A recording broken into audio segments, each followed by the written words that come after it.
ಮಂತ್ರಿ ಸ್ಥಾನಕ್ಕಾಗಿ ಮುಸ್ಲಿಂ ನಾಯಕರಲ್ಲಿ ಪೈಪೋಟಿ ಜೋರಾಗ್ತಾ ಇದೆ. 3 ಸಚಿವ ಸ್ಥಾನ ನೀಡೋದಕ್ಕೆ ಮುಸ್ಲಿಂ ನಾಯಕರು ಡಿಮ್ಯಾಂಡ್ ಅನ್ನ ಇಡ್ತಿದ್ದಾರೆ. ಆದ್ರೆ ಮುಸ್ಲಿಂ ಸಮುದಾಯಕ್ಕೆ 2 ಮಂತ್ರಿ ಸ್ಥಾನ ಇರೋದು ಜೊತೆಗೆ ನೀಡೋದು ಪಕ್ಕಾ ಆಗ್ತಾ ಇದೆ. ಮತ್ತೊಂದು ಸಚಿವ ಸ್ಥಾನಕ್ಕೆ ಮುಸ್ಲಿಂ ಸಮುದಾಯದಲ್ಲಿ ಲಾಭಿ ನಡೀತಾ ಇದೆ.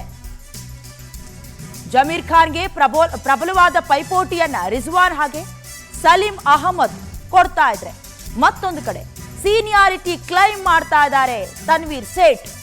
ಇನ್ನು ರಹೀಂ ಖಾನ್ ಕೂಡ ಮಂತ್ರಿ ಸ್ಥಾನವನ್ನ ಗಿಟ್ಟಿಸಿಕೊಳ್ಬೇಕು ಈ ಬಾರಿಯೂ ಅಂತ ಕಸರತ್ತು ಮಾಡ್ತಿದ್ದಾರೆ, ತಂತ್ರಗಾರಿಕೆ ರೂಪಿಸ್ತಿದ್ದಾರೆ. ಈ ಕಡೆ ಶಾಸಕಿ ಕನೀಸ್ ಫಾತಿಮಾ ಅವರಿಂದಲೂ ಮಂತ್ರಿಗಿರಿ ಬೇಡಿಕೆ ಹೋಗಿದೆ. ಮುಸ್ಲಿಂ ಸಮುದಾಯದ ಏಕೈಕ ಮಹಿಳಾ ಶಾಸಕಿಯಾಗಿರುವ ಫಾತಿಮಾ ಈ ಹಿಂದೆ ಕಲಬುರಗಿಯಲ್ಲಿ, ಅದಾದ ನಂತರದಲ್ಲಿ ಗುಲ್ಬರ್ಗದಲ್ಲೂ ಕೂಡ ಶಾಸಕಿಯಾಗಿದ್ರು. ಅದಾದ ನಂತರದಲ್ಲಿ ಸೀನಿಯಾರಿಟಿ ಆಧಾರದ ಮೇಲೆ ತನ್ವೀರ್ ಸೇಠ್ ನರಸಿಂಹರಾಜ ಕ್ಷೇತ್ರ ಮೈಸೂರಿನಿಂದ ಸುಮಾರು 6 ಬಾರಿ MLA ಆಗಿದ್ದಾರೆ. ಅವರು ಯಾವಾಗ ಸಮಯ ಸಿಗುತ್ತಾ ಆಗೆಲ್ಲ ಹೇಳ್ತಿರ್ತಾರೆ, ನಾನು ಕೂಡ ಮಂತ್ರಿಗಿರಿಯ ಆಕಾಂಕ್ಷಿ, ಸಚಿವ ಸ್ಥಾನದ ಆಕಾಂಕ್ಷಿ ಅಂತ. ಇನ್ನು ಜಮೀರ್ ಅವರ ವಿಚಾರ ನಿಮಗೆ ಗೊತ್ತೇ ಇದೆ. ಉಪಚುನಾವಣೆಯ ಸಂದರ್ಭದಲ್ಲಿ ಅವರೇನಾದರೂ ನಾಲಿಗೆಯನ್ನು ಹರಿಬಿಡದೇ ಇದ್ರೆ, ಆ ರೀತಿಯ ಆರೋಪ ಕೇಳಬರ್ದೇ ಇದ್ರೆ ಇವತ್ತಿಗೆ ಅವರು ಸಚಿವ ಸ್ಥಾನದ ಮೊದಲ ಹಂತದಲ್ಲಿ ಇರ್ತಿದ್ರು, ಮೊದಲ ಪಟ್ಟಿಯಲ್ಲಿ ಇರ್ತಿದ್ರು ಅಂತ. ಜೊತೆಗೆ ರಹೀಂ ಖಾನ್ ಅವರು ಕೂಡ ಆಲ್ರೆಡಿ ಪೌರಾಡಳಿತ ಖಾತೆಯನ್ನು ನಿಭಾಯಿಸ್ತಿದ್ದಾರೆ. ಮತ್ತೊಮ್ಮೆ ಸಿದ್ದರಾಮಯ್ಯ ಸರ್ಕಾರವನ್ನ ಈ ಸರ್ಕಾರದಲ್ಲೂ ಮುಂದುವರಿಸೋದಕ್ಕೆ ಲಾಬಿ ನಡೆಸ್ತಿದ್ದಾರೆ.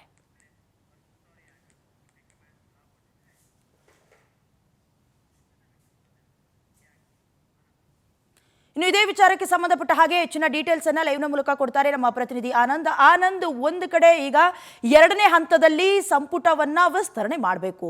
ಇರೋದು ಕೆಲವು ಸ್ಥಾನಗಳಾದ್ರೂ 50ಕ್ಕೂ ಹೆಚ್ಚಿನ ಶಾಸಕರು ಲಾಬಿ ಮಾಡ್ತಿರೋದು ಗೊತ್ತಾಗ್ತಾ ಇದೆ. ಯಾವ ರೀತಿ ವರ್ಕೌಟ್ ಆಗುತ್ತೆ ಇದು?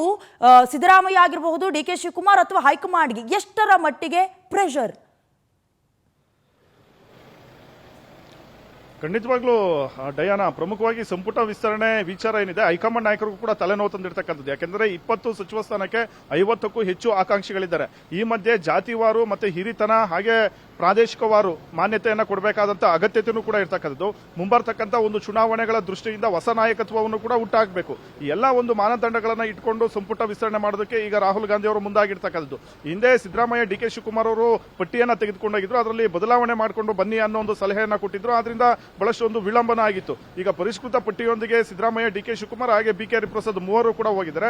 ತಮ್ಮ ಆಪ್ತರಿಗೆ ಹೆಚ್ಚು ಸಚಿವ ಸ್ಥಾನ ಕೊಡಿಸ್ತಕ್ಕಂಥ ನಿಟ್ಟಿನಲ್ಲೂ ಕೂಡ ಅವರು ಬಹಳಷ್ಟು ಒಂದು ಲಾಬಿಯನ್ನು ಕೂಡ ಮುಂದುವರೆಸಿರ್ತಕ್ಕಂಥದ್ದು. ಆದ್ರೆ ರಾಹುಲ್ ಗಾಂಧಿ ಅವರು ಈ ಬಾರಿ ಹೊಸಬರಿಗೆ ಮಣೆ ಆಗ್ತಕ್ಕಂಥ ಒಂದು ಸಾಧ್ಯತೆಗಳು ದಟ್ಟವಾಗಿದೆ. ಯಾಕೆಂದ್ರೆ ಈಗಾಗಲೇ ಹೇಳಿದಂತೆ ಮುಂಬರ್ತಕ್ಕಂಥ ಒಂದು ಚುನಾವಣೆಗಳ ದೃಷ್ಟಿಯಿಂದ ಹೊಸ ನಾಯಕತ್ವಕ್ಕೆ ಮಣೆ ಹಾಕಬೇಕು. ಹಾಗಾಗಿ ಈ ಬಾರಿ ಸುಮಾರು 15ರಿಂದ 17 ಮಂದಿ ಹೊಸಬರಿಗೆ ಸಚಿವ ಸ್ಥಾನ ನೀಡತಕ್ಕಂಥ ಒಂದು ಸಾಧ್ಯತೆ ಇದೆ. ಅದರಲ್ಲಿ 1-2 ಬಾರಿ ಗೆದ್ದಂತ ಶಾಸಕರಿಗೆ 1-2-3 ಸ್ಥಾನ, ಹಾಗೆ 3ಕ್ಕಿಂತ ಹೆಚ್ಚು ಬಾರಿ ಗೆದ್ದಂತವರಿಗೆ ಒಂದು 15 ಸ್ಥಾನ ಕೊಡಬೇಕು ಅನ್ನೋ ಒಂದು ಲೆಕ್ಕಾಚಾರದಲ್ಲಿ ರಾಹುಲ್ ಗಾಂಧಿ ಅವರು ಇರ್ತಕ್ಕಂಥದ್ದು. ಮತ್ತೊಂದು ಕಡೆ ಮಲ್ಲಿಕಾರ್ಜುನ ಖರ್ಗೆ ಅವರು ಕೂಡ ತಮ್ಮದೇ ಆದಂತಹ ಒಂದು ಕೋಟಾದಲ್ಲಿ ಒಂದಷ್ಟು ಶಾಸಕರಿಗೆ ಸಚಿವ ಸ್ಥಾನ ಕೊಡಿಸ್ತಕ್ಕಂಥ ನಿಟ್ಟಿನಲ್ಲಿ ಬಹಳಷ್ಟು ರಣತಂತ್ರಗಳನ್ನು ರೂಪಿಸ್ತಾ ಇದ್ದಾರೆ. ಹೀಗಾಗಿ ಪ್ರಮುಖವಾಗಿ ಯಾವ್ಯಾವ ಶಾಸಕರಿಗೆ ಸಚಿವ ಸ್ಥಾನ ಒಲಿಯುತ್ತೆ ಅನ್ನೋ ಒಂದು ಕುತೂಹಲ ಸದ್ಯಕ್ಕೆ ಇರ್ತಕ್ಕಂಥದ್ದು. ಮತ್ತೊಂದು ಕಡೆ ಮುಸ್ಲಿಂ ಸಮುದಾಯದಲ್ಲೂ ಕೂಡ ಸಚಿವ ಸ್ಥಾನಕ್ಕಾಗಿ ಡಿಮ್ಯಾಂಡ್ ಜೋರಾಗ್ತಾ ಇದೆ. ಜಮೀರ್ ಅಹಮದ್ ಅವರಿಗೆ ಈ ಬಾರಿ ಹೈಕಮಾಂಡ್ ಶಾಕ್ ಕೊಡ್ತಕ್ಕಂಥ ಸಾಧ್ಯತೆ ಇದೆ. ಯಾಕೆಂದ್ರೆ ದಾವಣಗೆರೆಯಲ್ಲಿ ಅವರು ಪಕ್ಷ ವಿರೋಧಿ ಚಟುವಟಿಕೆ ಮಾಡಿರ್ತಕ್ಕಂಥ ಹಿನ್ನೆಲೆಯಲ್ಲಿ ಸಿದ್ದರಾಮಯ್ಯನವರ ಕೆಂಗಣಿಗೆ ಗುರಿಯಾಗಿದ್ರು, ಹಾಗೆ ಹೈಕಮಾಂಡ್ ನಾಯಕರ ಕೆಂಗಣಿಗೂ ಕೂಡ ಗುರಿಯಾಗಿದ್ರು. ಹೀಗಾಗಿ ಅವರಿಗೆ ಈ ಬಾರಿ ಸಂಪುಟದಲ್ಲಿ ಸ್ಥಾನ ತಪ್ಪತಕ್ಕಂಥ ಸಾಧ್ಯತೆ ಇದೆ. ಹೊರತುಪಡಿಸಿ ಸಲೀಂ ಅಹಮದ್ ಅಥವಾ ರಿಜ್ವಾನ್ ಅರ್ಷದ್ ಅಥವಾ ತನ್ವೀರ್ ಸೇಠ್ ಅವರಿಗೆ ಈ ಬಾರಿ ಮಂತ್ರಿ ಸ್ಥಾನ ಸಿಗ್ತಕ್ಕಂಥ ಸಾಧ್ಯತೆ ಇದೆ. ಆಲ್ ರೈಟ್, ಆನಂದಿಗೆ ಹೇಳ್ತಾ ಇದ್ರಿ ಮುಸ್ಲಿಂ ಸಮುದಾಯದ ವಿಚಾರಕ್ಕೆ ಸಂಬಂಧಪಟ್ಟ ಹಾಗೆ ಇದು ಯಾವ ರೀತಿ ತಲೆನೋವು ಹೈಕಮಾಂಡ್ಗೆ? ಜೊತೆಗೆ ಈ ಜಮೀರ್ ಅವರ ವಿಚಾರ ಬಂದಾಗ ಅವ್ರನ್ನ ಕೈ ಬಿಟ್ರೆ ಯಾವ ರೀತಿ ಆಗಬಹುದು ಅನ್ನೋದು ಒಂದು ಕಡೆ, ಮತ್ತೊಂದು ಕಡೆ ಸೀನಿಯಾರಿಟಿ ಪ್ರಸ್ತಾಪ ಆಗ್ತಾ ಇರೋದನ್ನ ಗಮನಿಸಬೇಕಾಗತ್ತೆ. ಯಾವ ರೀತಿ ಲೆಕ್ಕಾಚಾರ ಆಗಬಹುದು ಮುಸ್ಲಿಂ ಸಮುದಾಯಕ್ಕೆ ಸಂಬಂಧಪಟ್ಟ ಹಾಗೆ ಸಚಿವಾಕಾಂಕ್ಷಿಗಳ ನಿರ್ಧಾರ?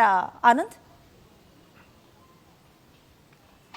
ಡೈನಾ, ಪ್ರಮುಖವಾಗಿ ಜಾತಿ ಜನಗಣತಿ ವೇಳೆ ಕರ್ನಾಟಕದಲ್ಲಿ ಮುಸ್ಲಿಂ ಸಮುದಾಯ ದೊಡ್ಡ ಸಮುದಾಯ ಅನ್ನೋದು ಸಾಬೀತಾಗಿತ್ತು. ಬರ್ತಕ್ಕಂಥ ಒಂದು ಚುನಾವಣೆಗಳ ದೃಷ್ಟಿಯಿಂದ ಆ ಸಮುದಾಯವನ್ನ ಓಲೈಸ್ತಕ್ಕಂಥ ಒಂದು ರಾಜಕಾರಣಕ್ಕೂ ಕೂಡ ಹೈಕಮಾಂಡ್ ನಾಯಕರು ಮುಂದಾಗ್ತಕ್ಕಂಥ ಸಾಧ್ಯತೆಗಳಿದೆ. ಹೀಗಾಗಿಯೇ ಮುಸ್ಲಿಂ ನಾಯಕರೇನಿದ್ದಾರೆ ಇವರು 3 ಮಂತ್ರಿ ಸ್ಥಾನವನ್ನ ಕೊಡಬೇಕು ಅನ್ನೋ ಡಿಮ್ಯಾಂಡ್ ಅನ್ನು ಇಟ್ಕೊಂಡು ಬರ್ತಾ ಇದ್ದಾರೆ. ಆದ್ರೆ ಈಗ ಸದ್ಯದ ಮಾಹಿತಿ ಪ್ರಕಾರ 2 ಕನ್ಫರ್ಮ್ ಆಗಿರ್ತಕ್ಕಂಥದ್ದು. ಈಗಾಗಲೇ UT ಖಾದರ್ ಅವರು ಸಚಿವರಾಗಿದ್ದಾರೆ.